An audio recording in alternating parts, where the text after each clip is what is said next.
एक बार की बात है, एक छोटे से गांव में रामू नाम का एक किसान रहता था। रामू के पास एक छोटा सा खेत था जहां वह गेहूं, चावल और सब्जियां उगाता था। वह अपने परिवार का भरण पोषण करने के लिए हर दिन बहुत मेहनत करता था। एक साल क्षेत्र में भयंकर सूखा पड़ा और रामू की फसलें मुरझाने लगीं और मरने लगीं। उसने उन्हें बचाने के लिए हर संभव कोशिश की, लेकिन कुछ भी काम नहीं आया। वह जानता था कि अगर उसे जल्द ही कोई समाधान नहीं मिला तो उसके परिवार पर संकट आ जाएगा। एक दिन राजू ने एक शक्तिशाली जादूगरनी के बारे में सुना जो पास के जंगल में रहती थी। जादूगरनी जादुई शक्तियों के लिए जानी जाती थी और सूखे मौसम में भी बारिश करा सकती थी।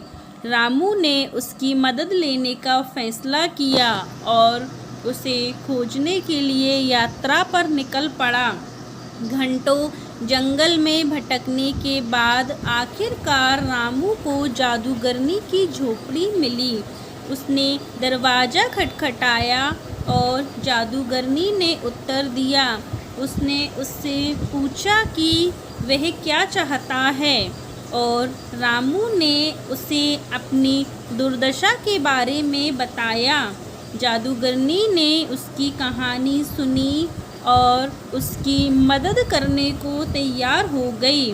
उसने उसे एक जादुई बीज दिया और उसे अपने खेत में लगाने को कहा। उसने कहा कि बीज एक पेड़ के रूप में विकसित होगा जो उसके खेत में बारिश लाएगा। रामू बहुत खुश हुआ और उसने जादूगरनी को धन्यवाद दिया। वह वापस अपने खेत में गया और बीज बोया।